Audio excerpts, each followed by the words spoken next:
We'll start off with the Pledge of Allegiance. If you all stand, join me in the Pledge of Allegiance. I pledge allegiance to the flag of the United States of America and to the republic for which it stands, one nation, under God, indivisible, with liberty and justice for all. Great. And we will have the reading of the land acknowledgement by Director Doherty here.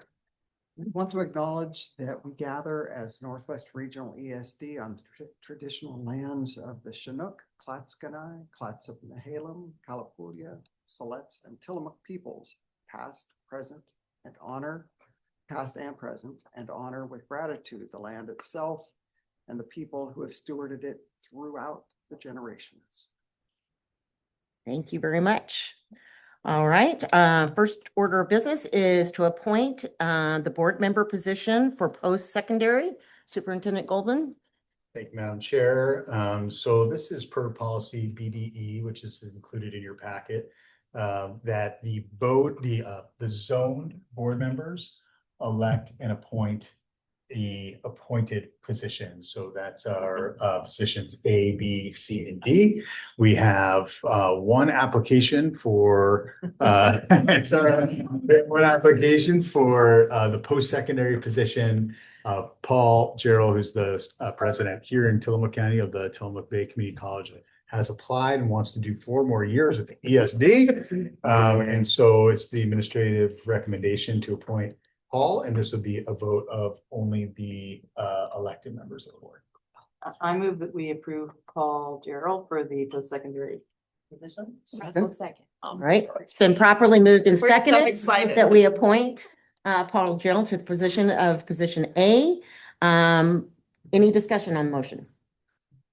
Seeing no discussion, for those that are elected board members, please vote aye, nay.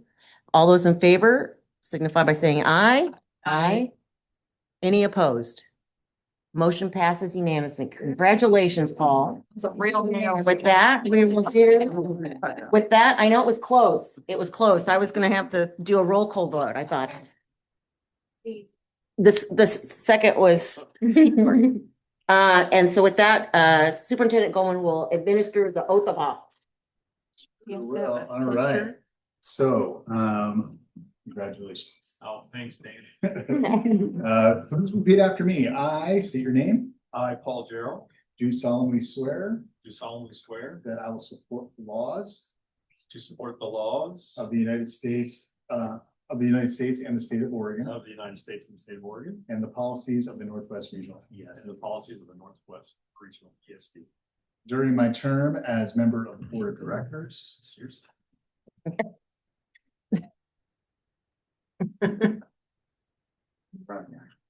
your policy. During my term as a member of the board of directors, I will faithfully and impartially I will faithfully and impartially discharge the responsibilities discharge the responsibilities of the office to the best of my ability. of the office. Congratulations.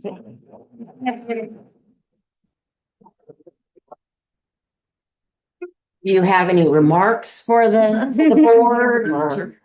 I serve on a number of boards, and this is one of my favorites. I really enjoy the work and people. So, thank you for the opportunity. All right. Next order of And the business. Green Book.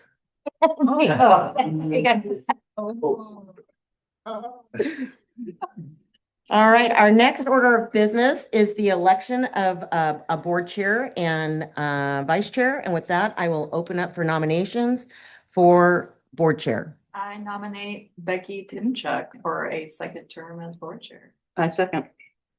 Been properly moved and seconded that we elect Becky Timchuk as board chair. Is there any discussion to the motion? I'm just going to say, Chair, thank you for your service. Thank you for your willingness, and your passion and your advocacy serves us all well. So thanks. Thank you very much. I guess I should say I accept the information. And I just saw at a board meeting where someone declined. Any other discussion? Chair Timchuk, who was the second? I was distracted.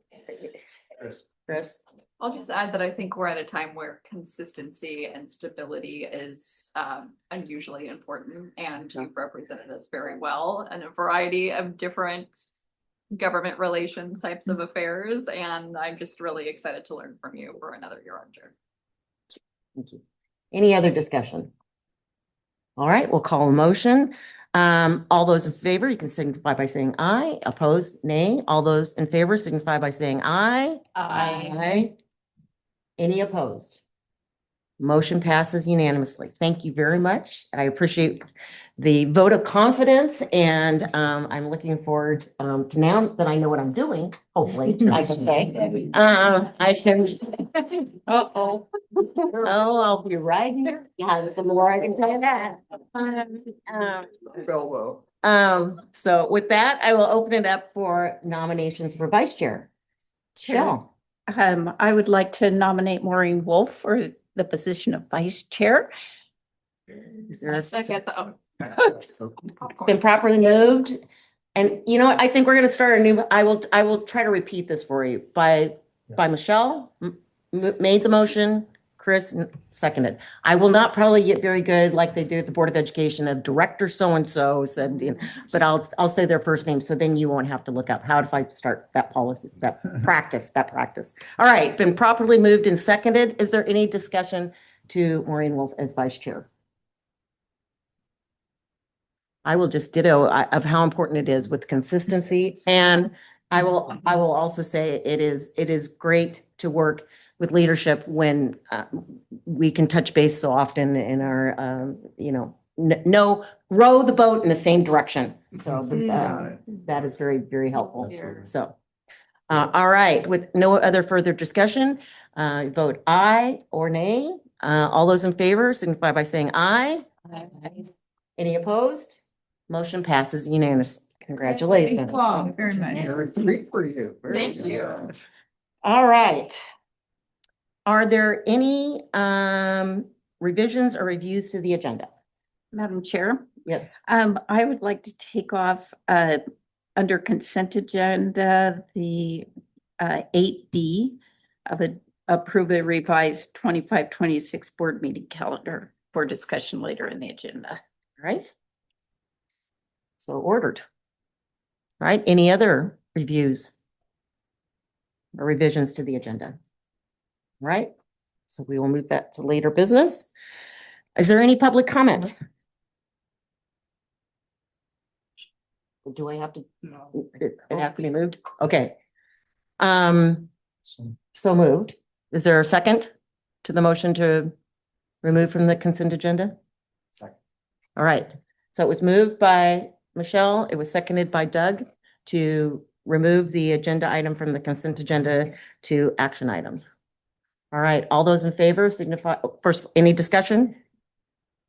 All right, all those in favor signify by saying aye. Aye. Any opposed?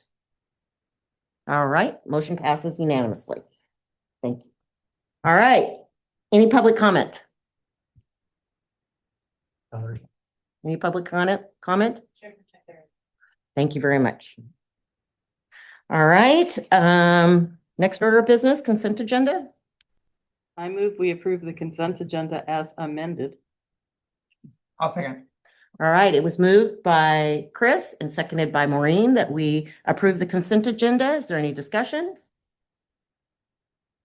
All right, signify by saying aye or nay. All those in favor signify by saying aye. Aye. Any opposed? Motion passes unanimously. All right, down to reports and discussions. First order of business is the first read of policies BDDH, GCKB, GDKB, and JFCEB. Catherine, glad you're here with us today. I want to just give a little bit of background on policies that maybe we bring for people, but let me turn this on. This piece. This please. Yes, please.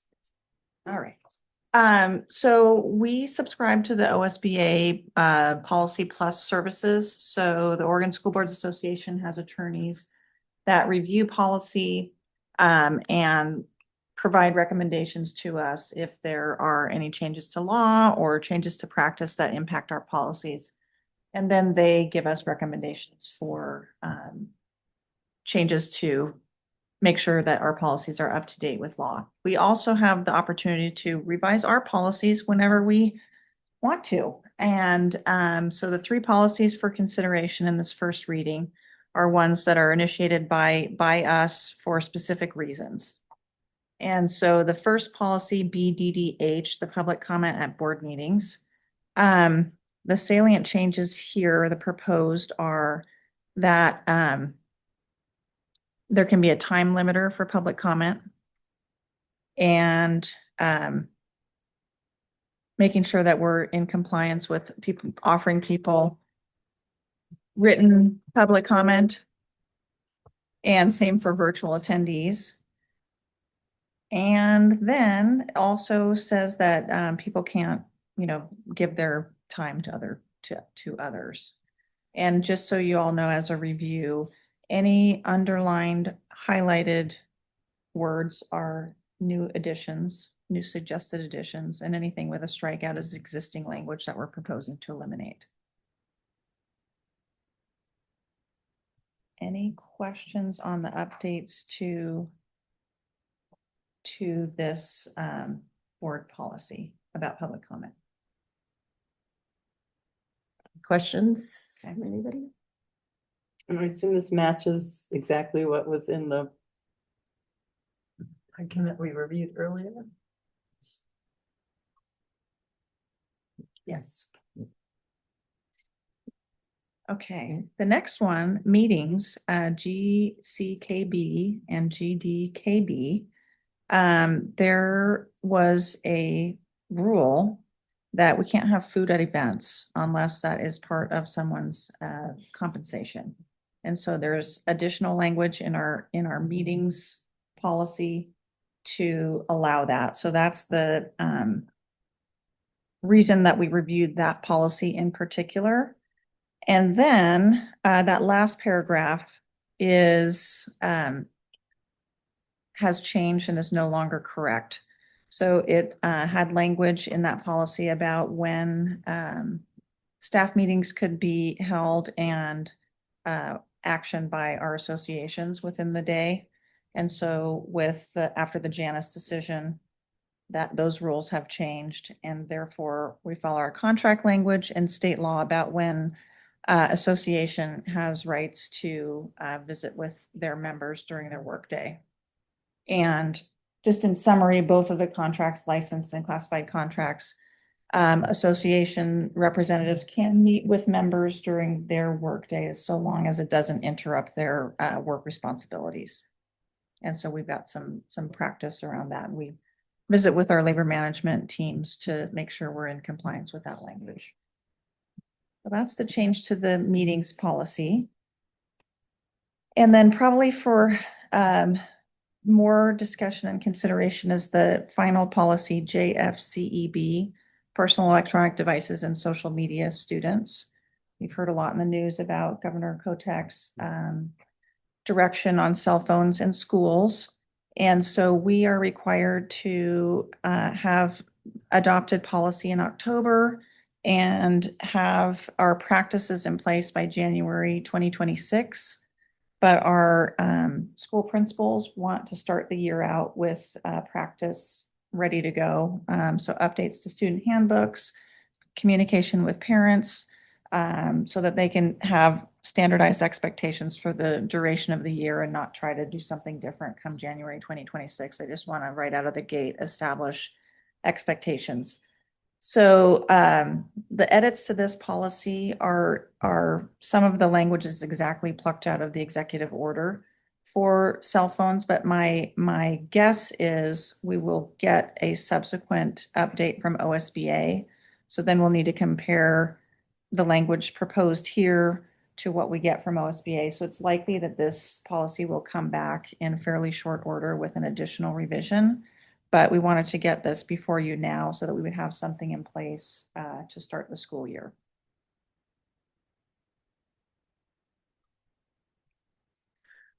Okay, so on either one of these, the meetings policy change or the cell phone, are there any questions to the? I just out of curiosity, I have a question on the meetings. Why it was struck out, all licensed and certified staff are expected to attend staff meetings unless, I just wondered why it was struck licensed and, So that specifically said meetings scheduled by the labor organizations. So we require them to attend staff meetings as a matter of our supervisors can direct people, but as far as our labor organizations requiring attendance, that's not no longer lawful. because I know, but so this policy is again just about their meetings, not our meetings. Well, and it was a little bit strange because the way it was written originally, it sort of commingled two concepts. So it was meetings that we held, and then also there was this little paragraph peppered in at the end that talked about meetings with their labor organizations. So I think the intent of the edits there is to just focus it more on ESD initiated meetings, and then just a nod to, we're just going to follow the contract language in law for labor initiated meetings. Does that answer your question? Yes.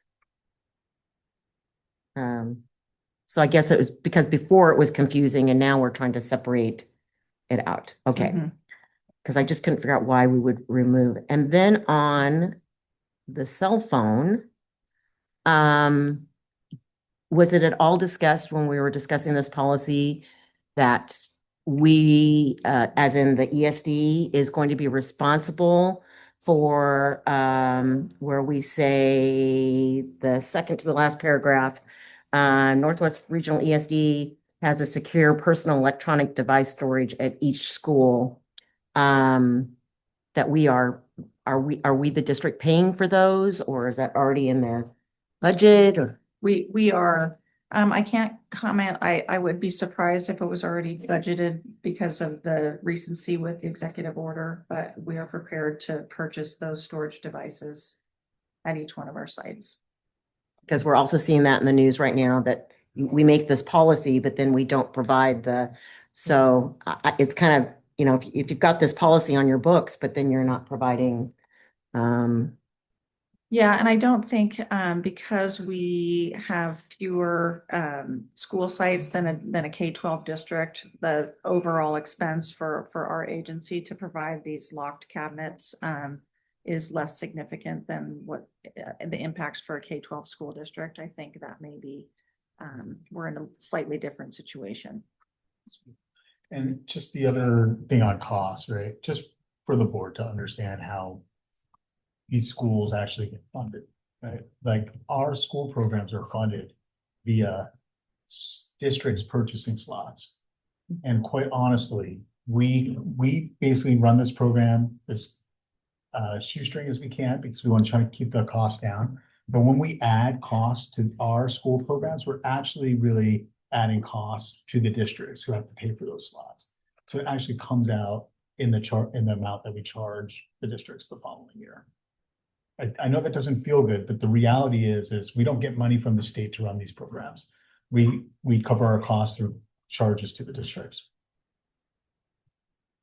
well, I would just like us to keep track of that cost so that we can let our, again, legislators know when they pass these kind of things that there are, and they do not know about the consequences that they're not thinking about when they do not put this with money. So I would like us to keep track of that so that we can speak with authority when we, of this kind of thing. So. Absolutely. Ernest. Yes, if it's okay. I have two brief questions on Yes, this. you bet. I see that the policy contemplates medical situations, IEPs, and other individual circumstances. Have we contemplated emergency situations And if so, have we also contemplated any potential insurance liability that could incur additional costs? That's a great question. Because we are all in the same boat in the state, I think that mitigates our insurance liability because we don't have any additional risk that's not assumed by other districts within our consortium.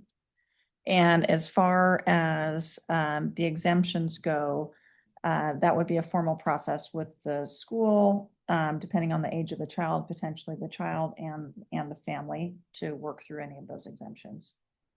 So that's the exemptions, and then the other question is like, and I'm assuming what you mean is like a mass shooting event or something like school-wide, people can't get a hold of their kids, and what that is. So we have what this policy will do will kickstart, we've already worked on it, but we will enact procedures that will be much more explicit around all those types of issues than you would find in the policy.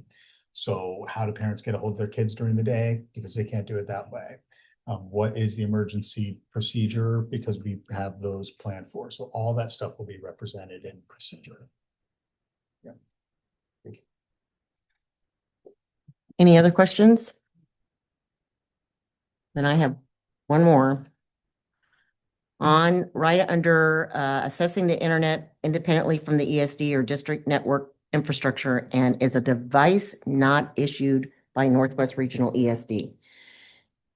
We again are hearing in our schools that most cases we are issuing laptops and iPads, but we also know schools are allowing students to bring in their own laptops.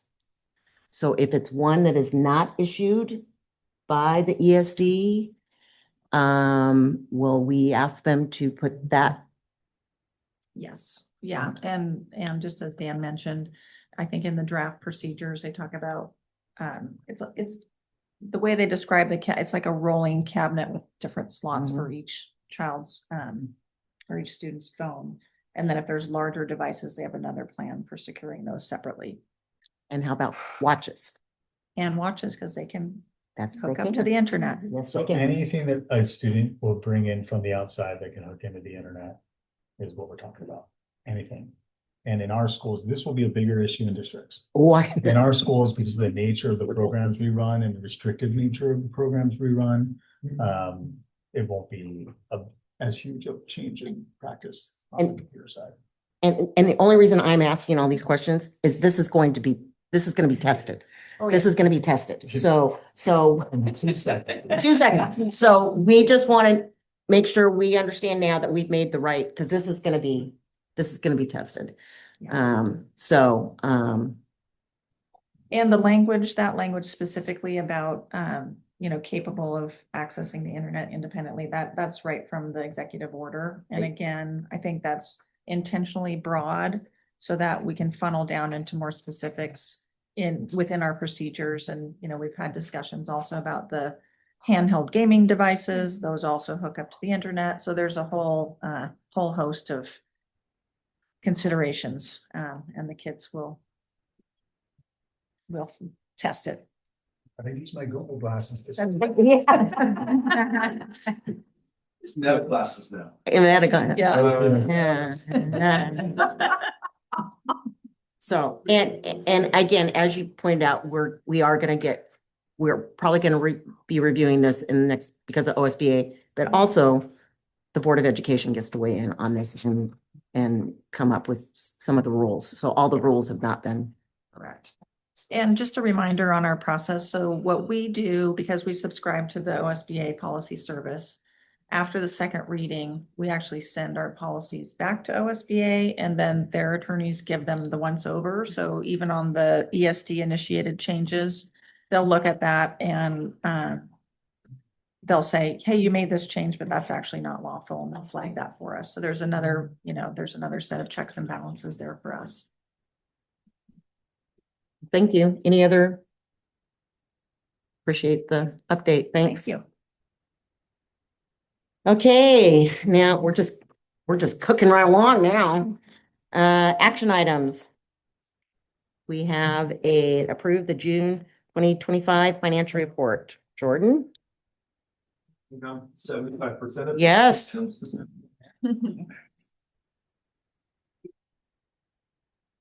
right, so this financial report is a review of our unaudited financials. Things are going to continue changing. As a reminder, the board's adopted basis of accounting is a modified accrual. So we recognize revenues when we earned them, not when we actually receive them. So we will continue receiving revenue through the summer that will continue to be booked back into 24-25. That primarily affects our special revenue fund. And so I provided an estimate in this report of where that's going to land. So on the special revenue fund, well, I'll just start with the general fund. We're expecting to end about 500,000 higher than where the year started. That is positive progress that we intend to continue as the cash position in our other funds is going down. That's not going to offset the cash that we've lost in our other funds, but it's the one place that we have more control. So that's why we'll work on building that fund balance more. The expected ending fund balance on the special revenue fund is 15 million, down from 18 million. So we're 3 million down on that fund. And that's after we've received all of our payments for the different grants that we have, but also invoices that went out to districts here at the end of the year. I tried to be really clear in the report. We do not have any districts that are delinquent in paying us or anything like that. These are invoices that go out at the end of the year. We're waiting for them to pay them. It's just a normal course of business thing. Our debt service fund doesn't carry a fund balance currently. We will work on that going forward. If we get appropriate levels of funding on the EIECSE contract, we'll start building up a debt service reserve. And then on the capital projects fund, we basically spent the entire fund this year finishing the Onquak project. So we do have $2 million coming from the state. And let me just say again, thank you to the state for that. And to Chair Timchuk specifically for securing that covers 10% of the cost of that facility. So I'm very grateful for that. We did use funds in our capital projects fund to finish that project out, funds that we did not intend to spend on that project. So primarily that $2 million is going to replenish funds that we put out the door from our tech replacement fund. This goes back to those sub funds I was talking about earlier. It's all in the capital projects fund, but we have a sub fund for technology infrastructure replacement. And then we have another one for essentially real estate, if you will, that was originally funded through the sale of a different facility. So we will replenish some of our fund balance there, but even with that $2 million coming in, the capital projects fund is significantly down. That's not one of the funds that I mentioned a lot when we were talking about cash flow, but that is how we cash flowed some of these programs early in the year. It was a delicate balance of waiting for funds to come in from different revenue sources, but we were essentially using cash from our capital projects fund to pay salaries early on in the last fiscal year. Similarly is our trust and agency fund.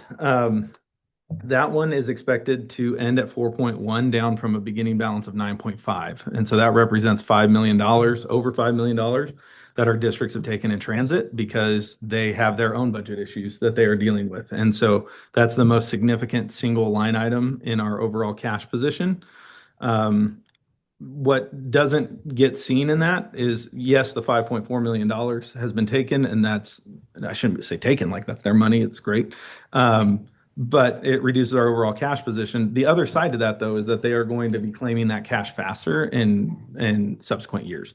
So this is why I've talked with the board in the past about like we needed to get things changed on EIE, CSE, and RISE from a cash flow perspective because we weren't going to be able to cash flow those programs the way that we did for our new board members. We cash flowed, I think it was $18 million last year before we got a single reimbursement from the state.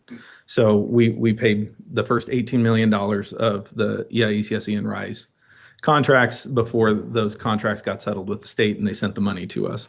That's a cash flow problem. It's also just when it takes that long to get contracts signed, that's a lot of risk that we're taking on. So we got that resolved again with help from this board and a couple of legislators. We have a new system where we already have contracts signed for the state funding. The issue in the past is that the federal funding comes later and they didn't want to send two different contracts. We said, please send two different contracts or amend the first one, whatever you have to do. But we have contracts in place for the state funding that's been appropriated to those programs, already signed. And they also agreed to a distribution model for Q1 where they front the money for the first quarter of the program, and then we go back to the reimbursement basis for the remainder. So very happy to report. I do not expect at this point any cash flow issues as a result of all these different changes, even with the reduced cash position that we have. So that's the main things on the finance report. Any questions? All right. Have any questions?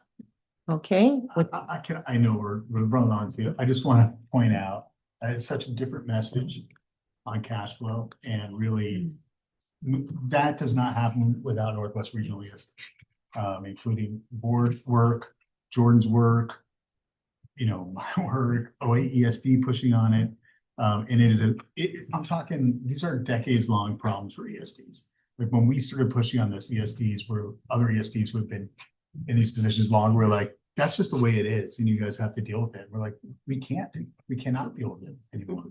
And so I'm just very proud of that work. I know it's like total administrivia, but you all should be proud of that for us. We've put our programs in a much more secure place. Can I make one comment since you editorialized a little bit? I will say, and so that the board knows, I did calculate what I anticipated the cost of capital would be on short-term borrowing if we had to cash flow this through loans, and it was $860,000. So that is money, real money, that you can either say was returned to the programs, or you can say it's money that Oregon taxpayers don't have to spend with banks to deliver education services. I don't care which way you want to look at it. If you're more progressive or more conservative, you can look at it however you want. It was a better value for our kids and for our taxpayers to fix these cash flow issues than it was to have and that's just for our ESD, to have every ESD in the state doing short-term borrowing and paying interest costs. I think was a big win. So. and I would add, even with that editorial, it was really, that made, no matter what side of the aisle you're on, that made no sense to legislators, none. And they weren't even aware of it, that it made no sense. I mean, you just, as soon as you told folks that we were going to have to go out, and they could not believe that. So sometimes you have to point out the obvious. And so anyway, good job there. So is there a motion to accept the? Chair, I would move that we accept the financials. I'll second. Second. It's been properly moved and seconded, moved by Ernest, seconded by Chris, that we accept the June 2025 financial report as presented. Is there any discussion? With that, all those in favor, we'll vote aye. All those opposed, aye. Aye. Any opposed? So passed unanimously. All right. Next up, approve budget resolution update. Jordan. Yeah, here I am again. So when we passed the budget, I think last month, there was in the whereas part at the very top, it said $264 million was the budget total. That is the appropriated total.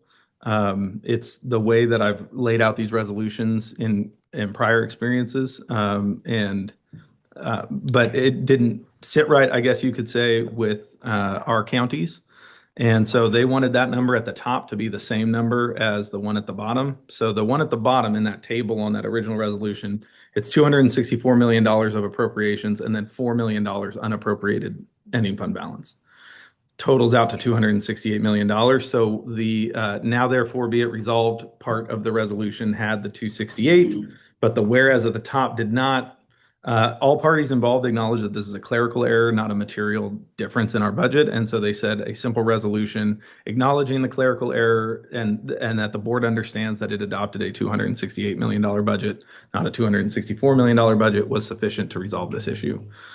So that's the resolution that's before the board. The now therefore be it resolved just says the full amount of the budget is $268 million, of which 264 is appropriated and 4 million is unappropriated. Any questions, discussion? Can I get a motion? To adopt resolution number 26-001 as presented. Second.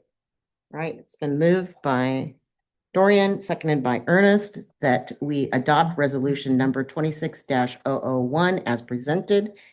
Any discussion?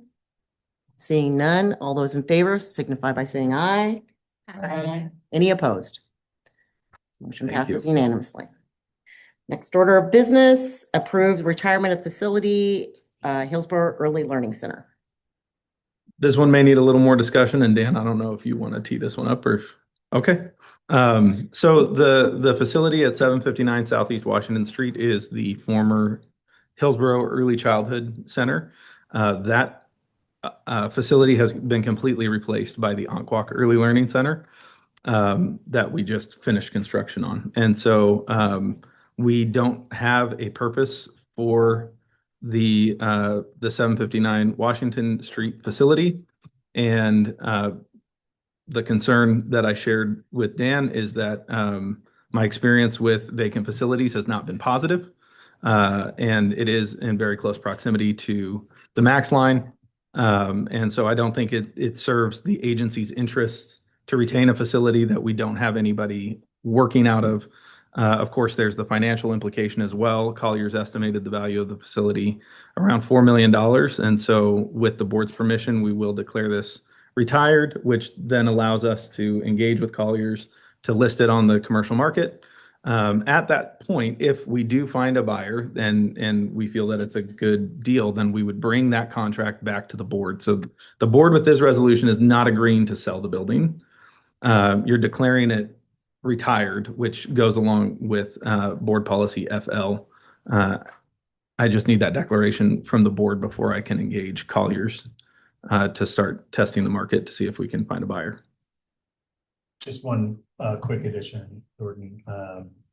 In order for us to maintain this building without program in it, we will need to put staff members there. Like we just cannot. Right now, even when we had this building as a fully functional early learning center, it was frequent, weekly, daily, that we needed to clear the building of debris and people, and people are houseless around there, and so it's not a hands-off facility in a far-off corner of our region. It would require us to actually spend operational dollars on it. As the Hillsborough rep, I'm all support. You have a beautiful new facility. This is retired. Is that a motion? So, Wait, what do I need to motion? I move to adopt resolution number 26002 as presented. Second. all right, it was moved by Dorian, seconded by Ernest, that they adopt resolution 26-002 as presented. Is there any further discussion? My only pondering is there's a couple of other projects in this neighborhood that I am guessing that the city is going to break ground on. And so I don't know if the building would be worth more now or if it might potentially be worth more in a year or two from now. Just something you might want to consider as there's some development in that within the couple of blocks around that building. So just something to think about. Thank you. Maximizing your profit. And I would just say, as valuable as that is, there's no way of us knowing, or I guess, I I'm suppose not the you, expert. yeah, but no, I'm just wondering, you can put, I'm sure we still have to keep the utilities on. You can't turn everything Yeah. totally off. So I don't know what that comes to. And, all those other things that would be if we had to sit on it for a year or two. I get my question, I meant to look this up. The difference between, is it two-step process that you retire a facility and then declare it surplus before you can sell it? Or in this case, it's just retired and, Yeah. So this is the real estate version of declaring surplus. The surplus policy refers to equipment and supplies, materials, things like that. because in the school district, we had to declare it surplus. Yes. Yeah. I actually initially this was labeled as declaring surplus. Okay. And then Valerie caught that our surplus policy doesn't cover. So you're correct. At Gresham Barlow, I had to declare surplus Okay, with the board. that's, but I yeah. just didn't know if that was gonna be another step that we had to declare it, and after we retired it, we declared it surplus. But you're saying, okay, so, and I meant to look it up as a policy, so anyway. Any other discussion? All right, it's been properly moved in second. So all those in favor signify by saying aye. Aye. Any opposed? Motion passes unanimously. Thank you, board. Thank you. All right, that ends action items. One more. Hold agenda. Calendar. Oh, that's right. I'm sorry. Oh, yeah. Thank you. See, you guys keep me honest, keep me on my toes. All right, I will refer to the board member that pulled it from the consent agenda and to declare what you would like us to do. Thank you, Chair Chuck. I'd like to make the motion to change the general session board meeting that is scheduled for March 10th. It is right now a virtual meeting to an in-person meeting. It's March 10th. March 11th, pardon me. Thank you. Well, second. All right. Motion has been made by Michelle and seconded by Chris that we change our March 11th meeting from the calendar that was supposed to be, that we just approved on our consent. We moved from the consent agenda and we changed the date on there from a virtual to an in-person. Is there any discussion? Should we just otherwise approve the old calendar with that change? Thank you for bringing that. Yes. I make also another recommendation because in the work session, Paul offered the Tillamook Bay Community College for the April 8th. And on this, it says Tillamook Service Center. So we can take care of that as well. College. So the April You want 8th me would be to- at TBCC. You can do it. Yeah. Can I revise my initial motion? Amend my additional motion? Yes, because it's still germane to the main motion there. So yes, go ahead and amend. So I would amend that also on April 8th, we would go to Tillamook Community College instead of the service center for our meeting. Russell second. Okay. March. Okay, so now what there are motions on the floor and have been seconded is that we change the wording in the consent agenda, in the calendar that had been removed from the consent agenda. That's what you will be voting on. Then we're going to need to have a motion to accept the calendar. Okay, so they're two different things. So the first order of business here is that we are changing the meeting place for the April 8th meeting to the Tillamook, from the Service Center to Tillamook Community College. And we are changing the March 11th. You know what? I really think this should be, Whatever you like. okay, March 11th, we are changing from virtual to in-person. And do we have to state where that's going to be in person? We do not. We can, that's enough specificity. I know, see, I think we're splitting way too many hairs here myself on this, but anyway, all those in favor of making those changes, of changing the April 8th from the Service Center to Tillamook Community College and to change the March 11th from virtual to in-person, vote aye, opposed, vote nay. All those in favor, vote aye. Aye. Any opposed? All right, motion passes unanimously. Now, will someone please make a motion to accept We accept the calendar as amended. Russell second. all right, it was moved by Chris, seconded by Dorian, that we approve the calendar of meetings as amended. Any discussion? All right, all those in favor signify by saying aye. Aye. Any opposed?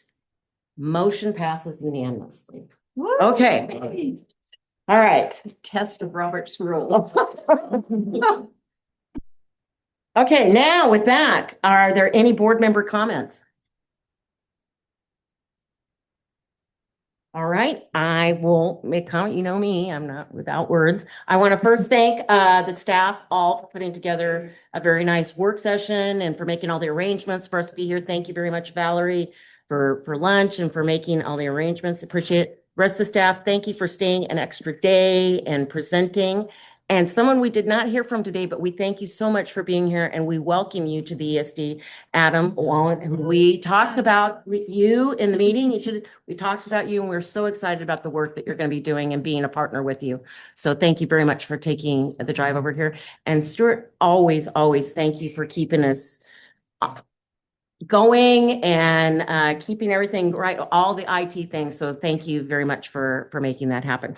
So with that, I will see you all in August, no, September. This was kind of our August meeting. Yes. So I will see you all in September. And thank you so much for making the ride over here to beautiful Rockaway Beach. So with that, we are adjourned. When are you leaving? I am, the funeral.